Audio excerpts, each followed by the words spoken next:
ബഹുമാനപ്പെട്ട Indian national Congress നേതാക്കളെ, സുഹൃത്തുക്കളെ, നമ്മുടെ ഇന്ത്യൻ നാഷണൽ കോൺഗ്രസ് എന്ന് പറയുന്ന ഈ പ്രസ്ഥാനം ഇന്ന് നിലനിന്ന് പോകുന്നത് നിരവധി പോഷക സംഘടനകളുടെ അഹോരാത്രമായ പ്രവർത്തനങ്ങൾ കൊണ്ടും കൂടിയാണ്. അതിൽ ഏറ്റവും ശക്തമായ ഒരു പോഷക സംഘടനയാണ് യൂത്ത് കോൺഗ്രസ് എന്ന് പറയുന്നത്. രണ്ടാമത് കർഷക കോൺഗ്രസ്, മൂന്നാമത് INTUC Indian national trade union Congress, ഇപ്പോൾ അവസാനമായിട്ട് നിൽക്കുന്ന പോഷക സംഘടനയാണ് ഡിജിറ്റൽ മീഡിയ കോർഡിനേഷൻ. കേരളത്തിലെ അല്ലെങ്കിൽ ഇന്ത്യയിൽ എവിടെ എന്തൊരു വിഷയങ്ങൾ നടന്നാലും അവയുടെ നെല്ലും പതിരും തിരിച്ചറിഞ്ഞ് അത് ക്രോഡീകരിച്ച് ജനങ്ങളിൽ എത്തിക്കുക എന്നുള്ള ഒരു യുവ ടീമാണ് ഡിജിറ്റൽ മീഡിയ കോർഡിനേഷൻ, അല്ലെങ്കിൽ KPCC ഡിജിറ്റൽ മീഡിയ സെല്ല്. ഇന്ന് ഈ അടുത്ത കാലഘട്ടത്തിൽ ശ്രീ രാഹുൽ മാങ്കൂട്ടം എന്ന് പറഞ്ഞ ഒരു യുവ രക്തത്തിളപ്പുള്ള, നല്ല കഴിവുള്ള, നല്ല കോർഡിനേഷൻ പവറുള്ള ഒരു നേതാവ് ചങ്കൂറ്റത്തോടു കൂടി തെറ്റ് ചെയ്യുന്നവരുടെ മുഖത്ത് നോക്കി നിങ്ങൾ പ്രവർത്തിക്കുന്ന തെറ്റാണ് എന്ന് ശക്തമായി വിളിച്ചു പറയാൻ കഴിവുള്ള ഒരു നേതാവിനെ ഇന്നത്തെ ബഹുമാന്യനായ കേരളത്തിൻ്റെ പ്രതിപക്ഷ നേതാവെന്ന് പറയുന്ന ശ്രീ VD സതീശൻ അവർകൾ രാഹുൽ മാങ്കൂട്ടത്തിനെ വ്യക്തിപരമായിട്ട് ഉപദ്രവിക്കുകയാണെങ്കിലും പൊതുജനങ്ങളുടെ വികാരം എന്ന് പറയുന്നത്, അല്ലെങ്കിൽ ജില്ലാ കോൺഗ്രസ് തട്ട് മുതൽ താഴോട്ട് വാർഡ് പ്രസിഡന്റുമാർ വരെയുള്ള പ്ലാറ്റ്ഫോമുകളിലുള്ള വികാരം വളരെ പ്രകടമാണ്. യൂത്ത് കോൺഗ്രസ് സംസ്ഥാന പ്രസിഡന്റ് ശ്രീ രാഹുൽ മാങ്കൂട്ടത്തിനെ ആ സ്ഥാനത്തു നിന്ന് മാറ്റിയത് തന്നെ ചില നേതാക്കളുടെ അവിവേകപരമായ പ്രവൃത്തി കൊണ്ടാണ്. അദ്ദേഹം ഒരു ചെറുപ്പക്കാരനല്ലേ, ഒരു പ്രായത്തിൽ ഏതൊക്കെ രീതിയിലുള്ള മറ്റുതര പെൺ സുഹൃത്തുക്കളുമായോ അല്ലെങ്കിൽ അടുത്ത് ഇടപഴകുന്ന സഹപ്രവർത്തകരുമായോ പല രീതിയിലുള്ള ഇടപാടുകളും ഉണ്ടാകാം. പക്ഷെ അദ്ദേഹം യൂത്ത് കോൺഗ്രസ് പ്രസിഡന്റ് സ്ഥാനം ഏറ്റെടുത്തു, ശേഷം MLA സ്ഥാനം ഏറ്റെടുത്തതിന് ശേഷം രാഷ്ട്രീയ കേരളത്തിന് അല്ലെങ്കിൽ പ്രബുദ്ധരായ കോൺഗ്രസിൻ്റെ നേതാക്കൾക്കോ താഴെത്തട്ടുള്ള പ്രവർത്തകർക്കോ യാതൊരുവിധ മോശമായ അനുഭവങ്ങളും അല്ലെങ്കിൽ പ്രവർത്തികളും അദ്ദേഹത്തിൽ നിന്നും ഉണ്ടായിട്ടില്ല. എന്നോ ഒരു കാലഘട്ടത്തിൽ ഉണ്ടായിട്ടുള്ള ചെറിയ മൈന്യൂട്ടായ പ്രശ്നം എന്നതിന് പറയാൻ പറ്റൂ. ഇപ്പം ഇങ്ങനെയുള്ള പ്രശ്നങ്ങളെ ഹൈലൈറ്റ് ചെയ്ത് കാണിക്കാൻ നമ്മുടെ നേതാക്കൾ തന്നെ, കോൺഗ്രസിൻ്റെ നേതാക്കൾ തന്നെ മുൻകൈയെടുത്ത് രംഗത്ത് വരുന്നത് ഈ കോൺഗ്രസ് എന്ന ഇന്ത്യൻ നാഷണൽ കോൺഗ്രസ് എന്ന പ്രസ്ഥാനത്തെ നശിപ്പിക്കുക എന്നതിനപ്പുറം യാതൊരു കെട്ടുറപ്പും ഉണ്ടാകാൻ കഴിയുകയില്ല എന്ന് ബഹുമാനപ്പെട്ട പ്രതിപക്ഷ നേതാവ് ശ്രീ VD സതീശൻ അവരുടെ ഓർമ്മപ്പെടുത്താൻ ഞാൻ ഈ അവസരം ഉപയോഗിക്കുകയാണ്. സുഹൃത്തുക്കളെ, നിങ്ങൾ എൻ്റെ ഈ ശബ്ദം കേരളത്തിലെ എല്ലാ ഗ്രൂപ്പുകളിലും, എല്ലാ വാട്സപ്പ് ഗ്രൂപ്പുകളിലും, മറ്റു തര സോഷ്യൽ മീഡിയകളിലും ഷെയർ ചെയ്ത് ഇത് ജനങ്ങളിൽ എത്തിക്കണം. കാരണം കഴിഞ്ഞ പ്രാവശ്യം അല്ലെങ്കിൽ 9 വർഷത്തിന് മുമ്പ് ശ്രീ ഉമ്മൻചാണ്ടി സാർ കേരളത്തിന് സംഭാവന ചെയ്ത അനുകമ്പകൾ, സാധാരണപ്പെട്ട ജനങ്ങൾക്ക് വേണ്ടി ചെയ്ത ഉപകാരങ്ങൾ, ജനസമ്പർക്ക പരിപാടികൾ, ഇവയെല്ലാം എന്തുകൊണ്ട് ചീറ്റിപ്പോയി? നമ്മളുടെ കോൺഗ്രസ്സിന് മാധ്യമങ്ങൾ 110 സീറ്റ് തുടർഭരണം 110 സീറ്റ് കൊണ്ട് തിരിച്ചു വരുമെന്ന് അഹോരാത്രം മാധ്യമങ്ങളും ജനങ്ങളും പ്രവർത്തിച്ച് ജനങ്ങളുടെ മുന്നിൽ പ്രസൻറ്റ് ചെയ്യുകയുണ്ടായി. എന്നിട്ട് നമുക്ക് എന്താണ് സംഭവിച്ചത്? അന്ന് കുറേ കോൺഗ്രസിൻ്റെ ഹരിത MLA-മാരെന്ന് പറയുന്ന ഇന്നത്തെ പ്രതിപക്ഷ VD സതീശൻ ഉൾപ്പെടെയുള്ളവർ പലരുമുണ്ട്, ഞാൻ ആരും പേരെടുത്ത് പറയുന്നില്ല. ഈ കോൺഗ്രസ് എന്ന് പറയുന്ന പ്രസ്ഥാനം നിലനിൽക്കുന്നത് പൊതുജനങ്ങളുടെ അകമഴിഞ്ഞ സ്നേഹവും ഇന്ത്യൻ നാഷണൽ കോൺഗ്രസ് എന്ന് പറയുന്ന ഈ പ്രസ്ഥാനം നമ്മുടെ ഇന്ത്യ രാജ്യത്തിന് വേണ്ടി സ്വാതന്ത്ര്യത്തിന് വേണ്ടി അടപൊരുതിയതിൻ്റെ ആ ഓർമ്മകളാണ് ജനങ്ങളിലുള്ളത്. അല്ലാതെ നമ്മളെ കോൺഗ്രസ് പ്രസ്ഥാനം എന്ത് ചെയ്യുന്നു? നമ്മുടെ കോൺഗ്രസ് പ്രസ്ഥാനത്തെ നിലനിർത്താൻ വേണ്ടി ഭരണം കിട്ടിയാൽ നിങ്ങൾ വല്ലതും ചെയ്യുമോ? ശ്രീ AK ആന്റണി അറിയാമല്ലോ, ഭരണം കിട്ടി മുഖ്യമന്ത്രിയായതിനു ശേഷം കോൺഗ്രസിൻ്റെ പ്രവർത്തകരെല്ലാം അടച്ചാക്ഷേപിച്ച് ഒരുത്തരും പോലീസ് സ്റ്റേഷനിൽ ഒരു ശുപാർശയും പോകണ്ട എന്ന് പറഞ്ഞ് ഈ പാർട്ടിയെ മുച്ചൂട് നശിപ്പിച്ച ആന്റണിയുടെ ആ വാക്കുണ്ടല്ലോ. രണ്ടാമത് നിങ്ങൾ ചിന്തിക്കണം. ശ്രീ ആന്റണി പറയുകയുണ്ടായി, കേരളത്തിലെ ഒരു പറ്റം ജനങ്ങൾ അല്ലെങ്കിൽ ന്യൂനപക്ഷങ്ങളായ മുസ്ലിം സമുദായത്തിലെ ഒരു വിഭാഗം എന്ന് പറയുമ്പോൾ എറണാകുളം, തൃശ്ശൂരിന് തൊട്ട് വടക്കോട്ട് നല്ല ശക്തിയുള്ള ഒരു സംഘടനയാണ് മുസ്ലിം ലീഗ്.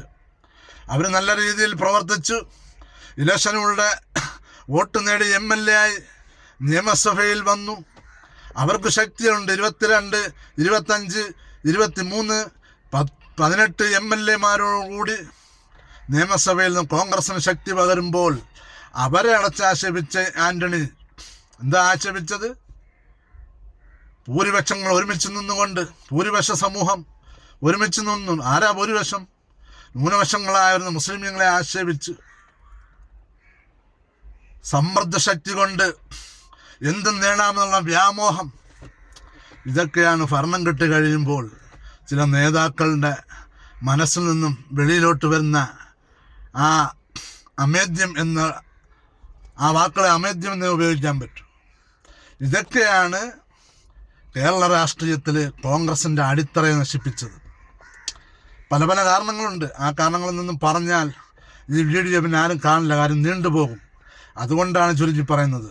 ശ്രീ ബഹുമാനപ്പെട്ട പ്രതിപക്ഷ നേതാവ്, ഞങ്ങൾക്ക് digital media KPCC digital media cell ഞങ്ങളുടെ ആരുമല്ല, കർഷക കോൺഗ്രസ് ഞങ്ങളുടെ ആരുമല്ല, INTUC ഞങ്ങളുടെ ആരുമല്ല, യൂത്ത് കോൺഗ്രസ് ഞങ്ങളുടെ ആരുമല്ല എന്നുള്ള പത്രക്കാർ ദൃശ്യമാധ്യമങ്ങളും ചോദിക്കുമ്പോൾ ഇങ്ങനെ നെളിഞ്ഞു നിന്ന് പറയുന്നതിന് ഒരു ഉളുപ്പ് എന്ന് പറയുന്ന ഉളുപ്പ്.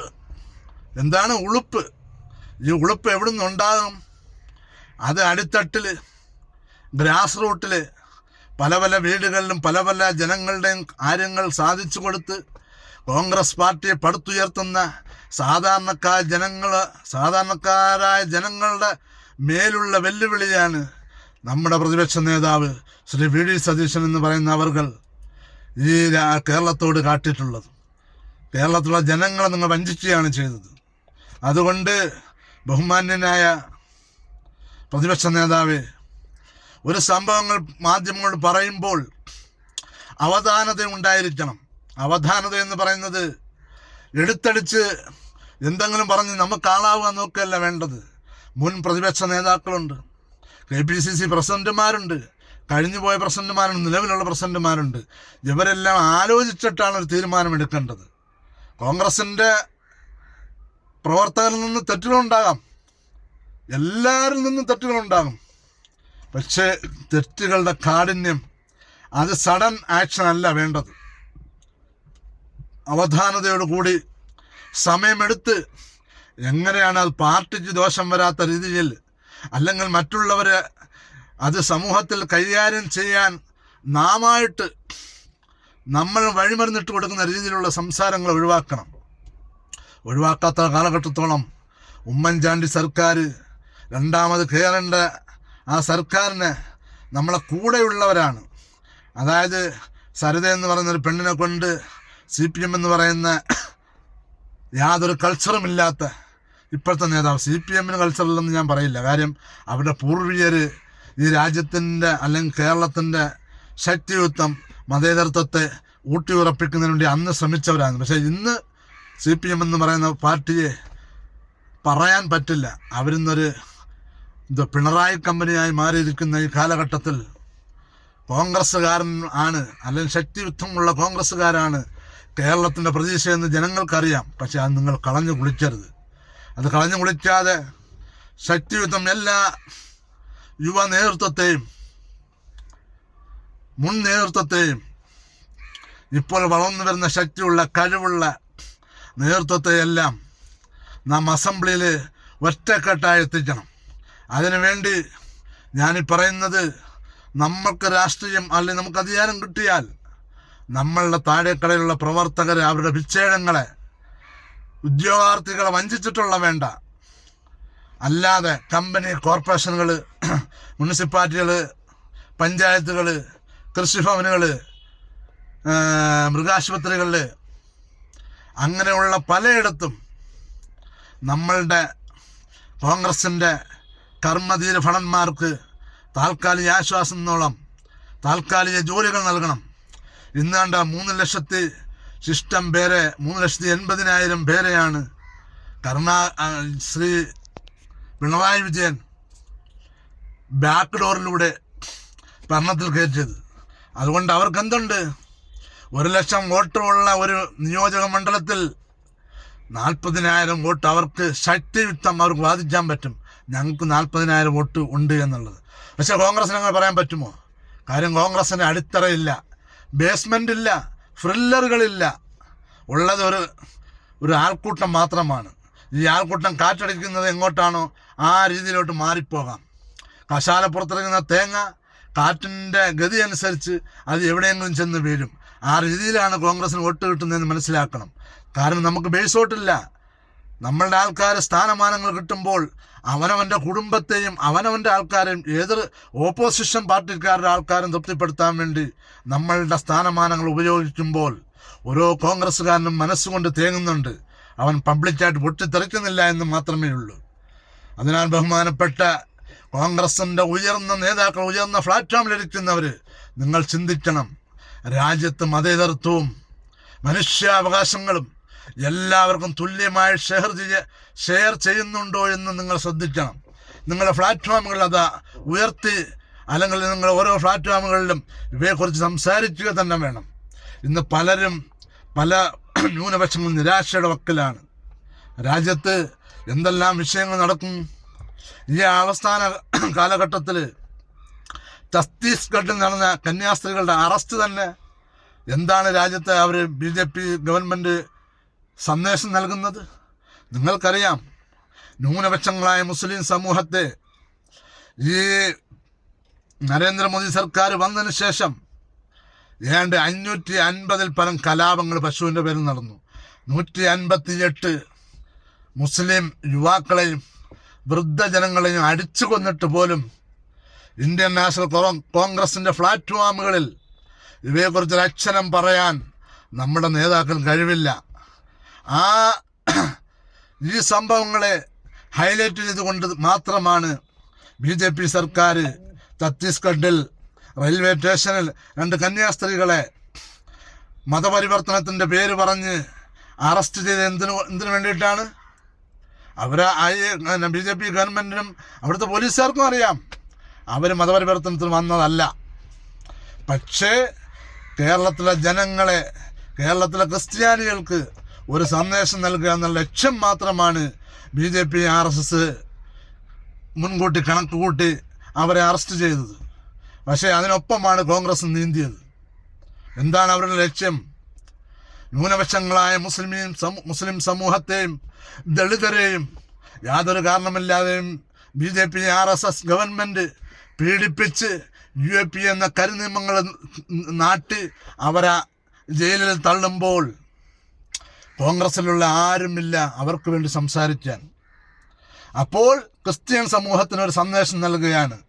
ന്യൂനപക്ഷങ്ങളായ മുസ്ലിമീങ്ങൾ, ഞങ്ങൾ ഈ രാജ്യത്ത് നടന്ന എല്ലാ കലാപങ്ങളിലും ഒരു മുസ്ലിം സമൂഹത്തെ പോലും പ്രതിയാക്കാനോ കുറ്റപത്രം സമർപ്പിക്കാനോ പറ്റിയിട്ടില്ല. പക്ഷേ അവർ പ്രതിയാണെന്നുള്ള ഒരു ഭൂരിപക്ഷ പൊതുബോധം ഉണ്ടാക്കിക്കൊണ്ട് അവർ തുറങ്കലടപ്പിക്കുക. കോടതിയിൽ ചെന്നാൽ പോലും അവർക്ക് ജാമ്യമില്ല. അപ്പോൾ ഇതൊരു സന്ദേശമാണ്. ക്രിസ്ത്യൻ സമൂഹം ഇതുപോലെ ഞങ്ങൾക്ക് നിങ്ങളെയും മുസ്ലിം സമൂഹത്തെ വേട്ടയാടി ജയിലിലടച്ച് 20-25 വർഷവും യുവാക്കളെ ജയിലിലടച്ച് അവിടെ ജീവിതം നാശകോശമാക്കിയിട്ട് തുറന്നു വിടും. അവരുടെ പേരിൽ യാതൊരു കുറ്റവുമില്ല. പക്ഷേ നമ്മളുടെ ഇന്ത്യൻ നാഷണൽ കോൺഗ്രസ് എന്ന് പറഞ്ഞാൽ പടർന്ന് പന്തലിച്ചിരിക്കുന്ന ഈ ഇന്ത്യയിൽ ആ സംഘടന എന്തുകൊണ്ട് അവർക്ക് വേണ്ടി സംസാരിക്കുന്നില്ല? ഈ രാജ്യത്ത് എത്രയോ കലാപങ്ങൾ നടന്നു. ഒരു കലാപത്തിൽ പോലും ഒരു കുറ്റപത്രം കറക്റ്റായ രീതിയിൽ സമർപ്പിക്കാൻ ഈ BJP ഗവൺമെൻറ്റിനോ അല്ലെങ്കിൽ കഴിഞ്ഞുപോയ 1984 ശേഷം വന്നിട്ടുള്ള കോൺഗ്രസ് ഗവൺമെൻറ്റിനോ സാധിച്ചിട്ടില്ല എന്നുള്ള ഒരു ദുഃഖസത്യം ഞാൻ അറിയിക്കുകയാണ്. പക്ഷേ ഇന്നും അത് തുടർന്നുകൊണ്ടേയിരിക്കുന്നു.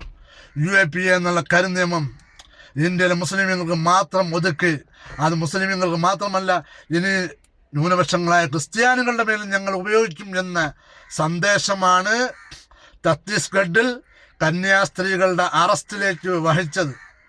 അറസ്റ്റിലേക്ക് നീങ്ങിക്കൊണ്ട് പോയത്. എന്തുകൊണ്ട് അത്ര പെട്ടെന്ന് തന്നെ പിന്നെ BJPക്കാരും കോൺഗ്രസ്സുകാരും ഇടപെട്ടു? അപ്പോൾ തന്നെ അമിത്ഷാ പറയുകയാണ് ഞങ്ങൾ അവർക്ക് ജാമ്യം കൊടുക്കും. എന്താണ് അമിത്ഷാ കോടതിയിൽ സുപ്രീം കോടതി ജഡ്ജിയാണോ? എന്ന് വെച്ചാൽ ഇവിടുത്തെ ന്യായവും നീതിയും തീരുമാനിക്കുന്നത് RSS, BJP, അമിത്ഷാ, നരേന്ദ്രമോദി കൂട്ടുകെട്ടായി മാറി എന്ന് പബ്ലിക്കായിട്ട് തിരിച്ചറിഞ്ഞിട്ട് പോലും ഇന്ത്യൻ നാഷണൽ കോൺഗ്രസിൻ്റെ അവസാന വർക്കിംഗ് കമ്മിറ്റി അവർക്കൊന്നും ഇതൊന്നും ഹൈലൈറ്റ് ചെയ്ത് ജനങ്ങളെ ഇന്ത്യയിലുള്ള അപരത്വവൽക്കരിക്കപ്പെടുന്ന പാർശ്വവൽക്കരിക്കപ്പെട്ട ദളിതനെയും ന്യൂനപക്ഷ മുസ്ലിങ്ങളെയും ബോധ്യപ്പെടുത്താൻ ഇന്ത്യൻ നാഷണൽ കോൺഗ്രസിൻ്റെ ഹൈ കമ്മീഷൻ എന്ന് പറയുന്ന വർക്കിംഗ് കമ്മിറ്റി കഴിഞ്ഞിട്ടില്ല എന്നുകൂടി ഞാൻ ഇവിടെ സമർത്ഥിക്കുകയാണ്. ഇനി ഇങ്ങനെയുള്ള സംഭവങ്ങളെ ഇന്ത്യൻ നാഷണൽ കോൺഗ്രസ് ഏറ്റെടുത്തിട്ട് അതായത് ന്യൂനപക്ഷങ്ങൾക്ക് നീതി കിട്ടുന്നില്ല എന്നുള്ള ഒറ്റ കാരണം കൊണ്ട് തന്നെയാണ് രാജ്യത്ത് PDP, SDPI അല്ലെങ്കിൽ അതിനു മുമ്പുള്ള ചില സംഘടനകൾ വളർന്നു വന്നിട്ടുള്ളത്. അതുകൊണ്ട് ഞാൻ അവരെ കുറ്റം പറയുകയില്ല.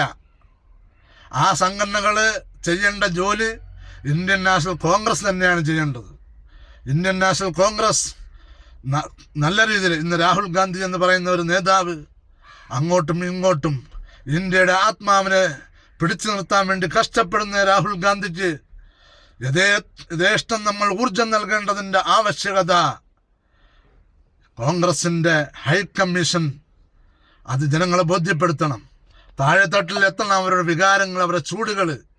എങ്കിൽ മാത്രമേ കോൺഗ്രസിന് ഇനി നല്ല രീതിയിൽ തിരിച്ചു വരാൻ കഴിയുകയുള്ളൂ എന്ന ബോധ്യം വേണം. അതുപോലെ നമ്മളുടെ കേരളത്തിൽ SNDP എന്നൊരു പ്രസ്ഥാനമുണ്ട്. ആ പ്രസ്ഥാനം നമ്മൾ തിരിച്ചു കൊണ്ടുവരണം. ബഹുമാനപ്പെട്ട കുമാരനാശാൻ ഇരുന്ന കസേരയിൽ നിന്ന് ഇരിക്കുന്നത് ആരാണ്? എല്ലാ മനുഷ്യനും ചന്ദ്രനിലൂടെ വിസർജിക്കുകയാണെങ്കിൽ ഇന്നൊരു നേതാവ് ശ്രീ കുമാരനാശൻ്റെ നേതൃത്വങ്ങളെ അംഗീകരിക്കേണ്ട നേതാവ് ശ്രീ വെള്ളാപ്പള്ളി നടേശൻ എന്ന് പറയുന്ന ഒരാൾ നാക്കെടുത്ത വായിലൂടെ വിസർജ്യം വമിപ്പിക്കുന്ന സംഭവങ്ങളാണ് കേരളത്തിൽ അങ്ങോളം ഇങ്ങോളം പറഞ്ഞുകൊണ്ടേയിരിക്കുന്നത്. ആ വായിലൂടെ വിസർജിക്കുന്ന വിസർജ്യത്തിൻ്റെ സ്മെല്ല് ഇന്നത്തെ ഭരിക്കുന്ന ഭരണാധികാരി ശ്രീ പിണറായി വിജയന് വളരെ നല്ല സുഗന്ധവും ആത്മധൈര്യവും നൽകുന്നുണ്ട്. ഇതെന്തുകൊണ്ട് നൽകുന്നു? കോൺഗ്രസിൻ്റെ നേതാക്കൾക്ക് അദ്ദേഹം ചെയ്യുന്ന SNDP എന്ന സമൂഹത്തെ അദ്ദേഹം കരുതേച്ച് കാണിക്കുന്ന ഈ പ്രവൃത്തിയെ കോൺഗ്രസ് നേതാക്കൾക്ക് പോലും അഡ്രസ് ചെയ്യാൻ കഴിയുന്നില്ല. ഇത് പോരാ. നമ്മളുടെ രാജ്യം ജനാധിപത്യവും മതേതരത്വവും അധിഷ്ഠിതമായ ഈ ഇന്ത്യ രാജ്യത്തിൻ്റെ ആത്മാവ് ഇന്ന് തേങ്ങുകയാണ്. ഇന്ത്യ രാജ്യത്തിൻ്റെ ആത്മാവ് തിരിച്ചു പിടിക്കണമെങ്കിൽ കോൺഗ്രസിൽ നിന്നും അകന്നുപോയ ചില രാഷ്ട്രീയ സംഘടനകളുണ്ട്, ജാതീയ സംഘടനകളുണ്ട്.